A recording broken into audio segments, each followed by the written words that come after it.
BJP ಅಭ್ಯರ್ಥಿಗಳು ಮುನ್ನಡೆ. ಒಟ್ಟು 16 ಕ್ಷೇತ್ರಗಳಲ್ಲಿ ಬಿಜೆಪಿಯ ಅಭ್ಯರ್ಥಿಗಳು, ಪ್ರಾಬಬ್ಲಿ ಇದನ್ನ ಇನ್ಕ್ಲೂಡಿಂಗ್ ಜೆಡಿಎಸ್ ಕೂಡ ಸೇರಿಸ್ಕೊಂಡ್ರೆ 17-18ರವರೆಗೂ ಮುನ್ನಡೆ.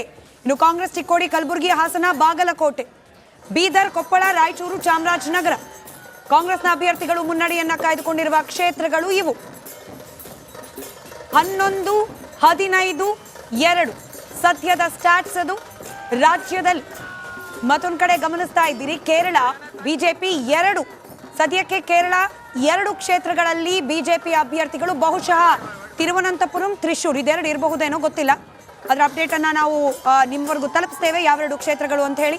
ಸದ್ಯಕ್ಕೆ ರಾಜ್ಯದ ನಂಬರ್ಸ್ ಅನ್ನ ಗಮನಿಸಿದಾಗ 15, 11, 2 ಇದನ್ನ NDA ಅಂತ ಪರಿಗಣಿಸಿದ್ರೆ 17, ಕಾಂಗ್ರೆಸ್ 11 ಸದ್ಯದ ಅಪ್ಡೇಟ್ ಇದು.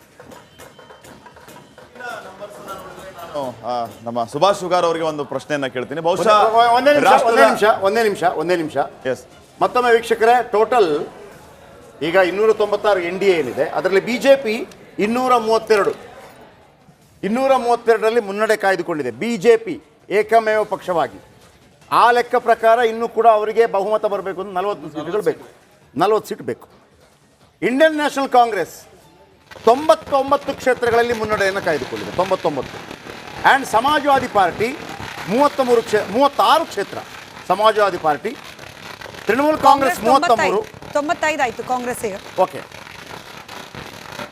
S please continue. ಶುಗಾರ್ ಅವರ ನಂಬರನ್ನ ಫಿಗರ್ಸ್ ಅನ್ನ ನಾವು ನೋಡ್ತಾ ಇದ್ದೀವಿ. ಮೋದಿ ಗವರ್ನಮೆಂಟ್ ಅನ್ನೋದಕ್ಕಿಂತ ಪೂರ್ವದಲ್ಲಿ ಇವರ ಸ್ಲೋಗನ್ ಏನಾಗಿತ್ತು ಅಂತಂದ್ರೆ ಅಬ್ ಕಿ ಬಾರ್ ಮೋದಿ ಸರ್ಕಾರ.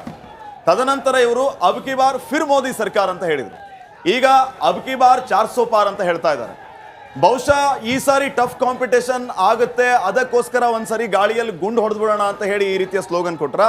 ಇದರ ಜೊತೆಗೆ ರಾಷ್ಟ್ರ ಹಿತದ ಯೋಜನೆಗಳು ಅಂತ ಏನು ಹೇಳ್ಕೊಂಡು ಇವರು ಅನೇಕ ಯೋಜನೆಗಳನ್ನು ಇಂಟ್ರೊಡ್ಯೂಸ್ ಮಾಡಿದ್ರು.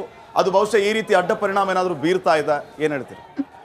ಅಲ್ಲ, ವಿಶೇಷವಾಗಿ ಈಗೇನು ನಂಬರ್ಸ್ ಕಾಣ್ತಾ ಇದ್ದಾವೆ, ಇದು ರಿಸಲ್ಟ್ ಆಗಿ ಕನ್ವರ್ಟ್ ಆದರೆ BJP ಅವರು ತಮ್ಮ ಒಂದು ಸ್ಟ್ರಾಟಜಿಯನ್ನು ಬದಲಾವಣೆ ಮಾಡ್ಕೊಳ್ಬೇಕಾಗತ್ತೆ. ಈಗಲೂ ಕೂಡ BJP ಅಧಿಕಾರಕ್ಕೆ ಬರ್ತಾ ಇಲ್ಲ, NDA ಅಧಿಕಾರಕ್ಕೆ ಬರ್ತಾ ಇಲ್ಲ ಅಂತ ಯಾರು ಹೇಳ್ತಾ ಇಲ್ಲ. NDA ಅಧಿಕಾರಕ್ಕೆ ಬರ್ಬೋದು, ಆದರೆ NDA ಒಳಗಡೆ BJP 272 ನಂಬರ್ ಟಚ್ ಮಾಡಲಾರ್ದೆ ಅವ್ರೇನಾದರೂ 10 ಕಡಿಮೆ ಇರಲಿ, 20 ಕಡಿಮೆ ಇರಲಿ, ಅಷ್ಟೇನಾದರೂ ಬಂದರೆ ಅವರು ಕಂಪ್ಲೀಟ್ ತಮ್ಮ ಎಲೆಕ್ಷನ್ ಸ್ಟ್ರಾಟಜಿ, ಪೊಲಿಟಿಕ್ಸ್ ಸ್ಟ್ರಾಟಜಿನೇ ಬದಲಾವಣೆ ಮಾಡ್ಕೋಬೇಕಾದಂಥ ಪರಿಸ್ಥಿತಿ ಬರುತ್ತೆ.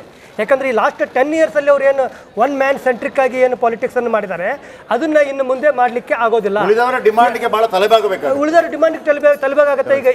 ಈಗ ನಾವು ವಿಶೇಷವಾಗಿ ನನ್ನ ಪ್ರಕಾರ ಈ ಹಂತದೊಳಗಡೆ ನಾವು ನೋಡಬೇಕಾಗಿರೋದು ಚಂದ್ರಬಾಬು ನಾಯ್ಡು, ನಿತೀಶ್ ಕುಮಾರ್, BJD ಅವ್ರು ಎಷ್ಟು MP ಕ್ಷೇತ್ರಗಳನ್ನು ಗೆಲ್ತಾರೆ ಗೊತ್ತಿಲ್ಲ. ಒರಿಸ್ಸಾದಲ್ಲಿ ಈ 3 ಜನ ಈ ಥರದ ನಾಯಕರು ಈಗ NDA ಜೊತೆಗೆ ಇರ್ಬೋದು Telugu Desam, but post election post result ಸಿನಾರಿಯೋದೊಳಗಡೆ ಅವ್ರು ಏನ್ ಮಾಡ್ತಾರೆ ಅಂತ ಗೊತ್ತಿಲ್ಲ. ಯಾಕಂದ್ರೆ ಸರ್ಕಾರ ಅಂತ ಹೇಳಿ ಎಕ್ಸ್ಪೆಕ್ಟ್ ಮಾಡೋದು ಕಷ್ಟ. ಚಂದ್ರಬಾಬು ಈಸ್ ನೋನ್ ಫಾರ್ ಅವರು ಪಲ್ಟುರಾಮ್, ಅವರು ರಾಜಕೀಯದ ಹವಾಮಾನವನ್ನ ಎಲ್ಲರಿಗಿಂತ ಮುಂಚೆ ಅವ್ರಿಗೆ ಅರ್ಥ ಆಗತ್ತೆ. ಅದಕ್ಕೆ ಈಗಲೇ ಕೂಡ ಈಗ ಬರ್ಬೋದು, ಈಗ ಕೂಡ NDA ಅಧಿಕಾರಕ್ಕೆ ಬರುವ ಸಾಧ್ಯತೆಗಳು ಖಂಡಿತ ಇವೆ. ಆದರೆ ಇನ್ನು ಮುಂದೆ ರಾಜಕಾರಣ 10 ವರ್ಷದ ಹಿಂದೆ ಏನಿತ್ತು ಅದು ಇರೋದಿಲ್ಲ ಅಂತ ಅನ್ನೋದು 1ನೇ ಪಾಯಿಂಟು. 2ನೇ ಪಾಯಿಂಟ್ ಏನು ಅಂತಂದರೆ, ಅಕಸ್ಮಾತ್ BJP 272ಗಿಂತ ಕಡಿಮೆ ಬಂದು NDA ಅವರು ಸರ್ಕಾರ ರಚನೆ ಮಾಡೋದಾದರೆ ಪ್ರಧಾನಿಯಾಗಿ ನರೇಂದ್ರ ಮೋದಿ ಅವರು ಆಗ್ತಾರಾ ಅನ್ನೋದು this is the biggest question at this point of time. ಯಾಕಂದರೆ ಅವರ ನೇತೃತ್ವದಲ್ಲೇ ಇಲೆಕ್ಷನ್ ಆಗಿರ್ಬೋದು, ಖಂಡಿತವಾಗಿ ಅವ್ರ ನೇತೃತ್ವದಲ್ಲೇ ಇಲೆಕ್ಷನ್ ಆಗಿದೆ.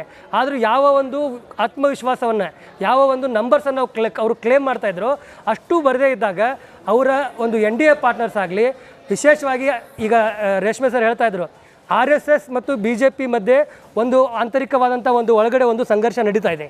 ಅದು ಹೊರಗಡೆ ನಿಮಗೂ ಗೊತ್ತಿರಲಿಕ್ಕಿಲ್ಲ, ನಾವು ಮಾತಾಡಲ್ಲ, ಒಳಗಡೆ ಒಂದು ನಡೀತಾ ಇದೆ. ಆ ಸಂದರ್ಭದಲ್ಲಿ RSS ಏನು ಮಾಡುತ್ತೆ, RSS ಸ್ಟ್ಯಾಂಡ್ ಏನಾಗಿರುತ್ತೆ ಅನ್ನೋದು ಕೂಡ ಇಂಪಾರ್ಟೆಂಟ್.